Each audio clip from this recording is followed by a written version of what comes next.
VK news, राष्ट्र के नाम।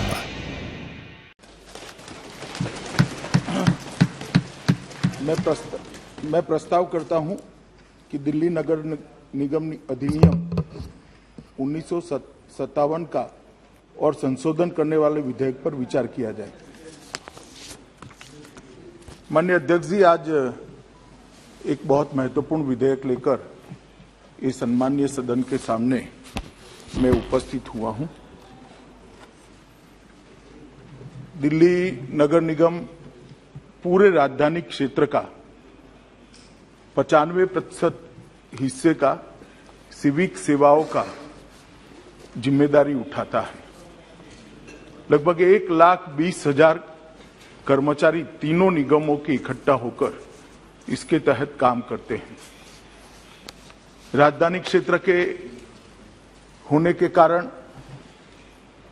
राष्ट्रपति भवन भी यहां है, संसद भी यहां है, प्रधानमंत्री निवास भी यहां है, सारे केंद्रीय सचिवालय भी यहां है, ढेर सारे राजदूतालय भी यहां है और महत्वपूर्ण मीटिंगों का स्थान, अंतर्राष्ट्रीय मीटिंगों का स्थान भी स्वाभाविक रूप से राजनीति बनती है। दुनिया भर के राष्ट्राध्यक्ष जब यहां आते हैं तो राजधानी का उनका मुलाकात बहुत स्वाभाविक होता है। उसको दृष्टिगत रखते हुए इस सिविक सेवाओं की जिम्मेदारी का निर्वहन दिल्ली के तीनों कॉरपोरेशन ढंग से उठा पाए, वो बहुत जरूरी है। पहले यहां पर एक ही नगर निगम हुआ करता था,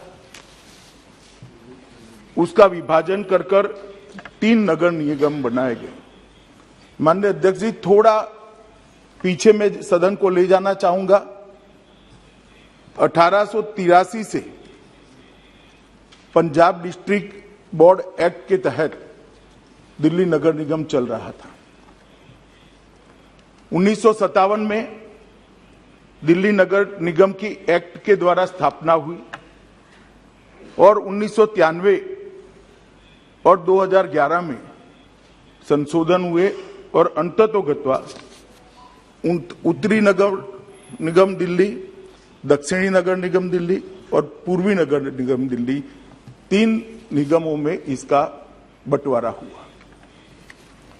बंटवारे के कारण, बंटवारे के पीछे की मंशा मैंने पूरे गृह विभाग की फाइलें खंगाली है, बहुत स्पष्टता से मालूम नहीं पड़ती। इसलिए मैं मेरी मर्यादा भी सदन के सामने रखता हूं, क्योंकि मुझे बताना चाहिए था सदन को कि इस निगम का बंटवारा क्यों हुआ था, किस आशय से हुआ था, क्या ध्येय को सामने रखकर किया गया था। मगर जितना, आप तो मंत्री नहीं थे दादा उस वक्त, फाइल मैंने देखी है, ऐसा भी नहीं लिखा है, ऐसा भी नहीं लिखा है।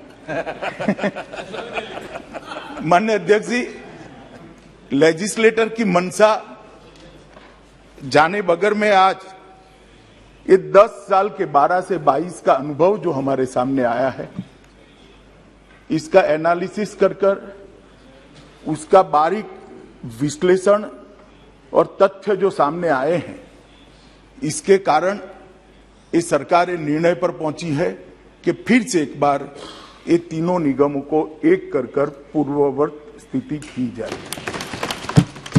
क्योंकि ये जो बंटवारा हुआ था वो माननीय अध्यक्ष जी आनंद फानंद में किया गया बंटवारा था।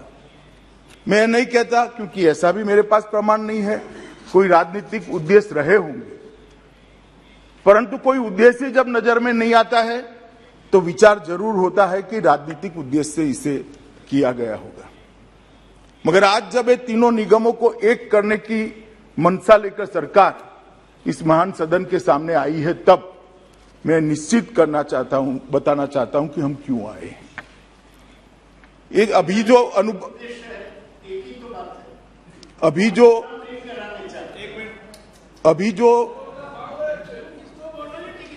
जो तीनों निगमों के 10 साल चलने के बाद चीजें सामने आई हैं, वो ये है कि तीनों निगमों के बीच में नीतियों के बारे में एकरूपता नहीं है।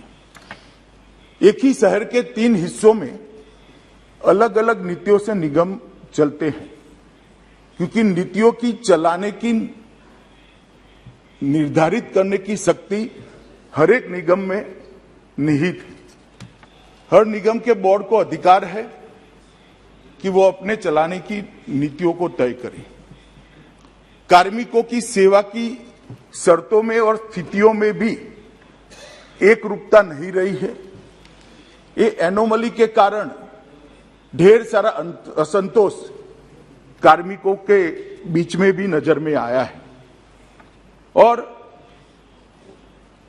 संसाधनों और दायित्वों का जब निगमों को बांटा गया तब बहुत सोच समझकर इसका बंटवारा नहीं किया गया। 3 निगम में से एक निगम तो हमेशा सरप्लस रहेगा उनकी इनकम की दृष्टि से, और बाकी 2 निगमों की लायबिलिटी ज्यादा होगी मगर इनकम कम होगी। तो निगमों को बांटते वक्त भी संसाधन की प्राप्ति और संसाधन के खर्च के बीच के संतुलन की व्यवस्था उस वक्त देखी नहीं गई है।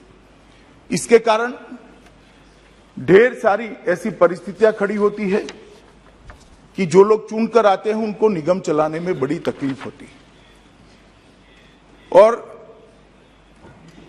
मैं निश्चित रूप से कहना चाहता हूं, जिम्मेदारी के साथ भी कहना चाहता हूं, क्योंकि मुझे मालूम है विपक्ष के मेरे मित्र इस पर सवाल भी उठाएंगे, मुझे पूछेंगे भी, बाद में मुझे जवाब भी देना है, मगर निश्चित रूप से जिम्मेदारी के साथ कहना चाहता हूं कि दिल्ली सरकार यहां पर स्टेप मदर एटीट्यूड के साथ ये नगर निगमों के साथ व्यवहार कर रही है।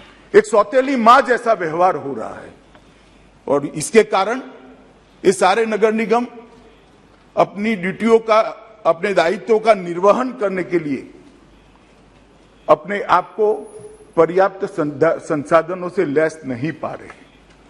इसलिए ये जो बिल लेकर मैं आया हूं उसमें इतने उद्देश्य ये बिल के द्वारा मैं सदन के सामने रखना चाहता हूं। जो 3 नगर निगम है इसको एक कर फिर से एक बार दिल्ली नगर निगम एक बनाया जाए। संसाधन और सहकारितावादी और सामरिक योजना के दृष्टि से एक ही निगम पूरे दिल्ली की सभी सिविक सेवाओं का ध्यान रखेगा तो ये उचित होगा। नगर निगम की सेवाओं को और दक्षता के साथ चलाया जाए और पारदर्शिता के साथ चलाया जाए, इस प्रकार के इसके लिए भी कुछ अमेंडमेंट्स इस बिल के अंदर है। दिल्ली के पार्षदों की संख्या को भी 272 से कम कर ज्यादा से ज्यादा 250 तक सीमित करने का भी इसमें प्रस्ताव है। और नागरिक सेवाओं को कहीं भी और कभी भी, मैं फिर से रिपीट करना चाहूंगा, कहीं भी और कभी भी इस सिद्धांत के आधार पर व्यवस्थित किया जाए।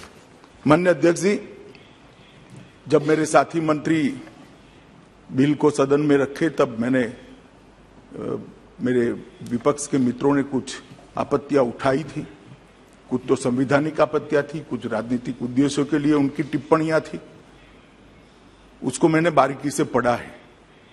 फिर भी अगर आज वो ज्यादा स्पष्टता चाहते हैं तो मैं करने के लिए तैयार हूं, मगर मेरा आप सभी सदन के सदस्यों से अनुरोध है कि बिल को दलगत राजनीति से ऊपर उठकर देश की राजधानी की व्यवस्था का मामला समझकर बहुत गंभीरता के साथ हमने सोचना चाहिए। और ये बिल पारित होने के बाद मुझे पूरा भरोसा है कि अभी जो स्थिति है इसमें काफी सुधार आएगा। इसके अलावे केंद्र सरकार की इसके पीछे कोई मंशा नहीं है।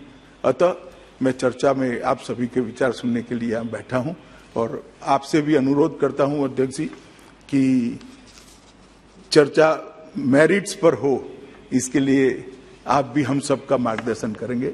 धन्यवाद।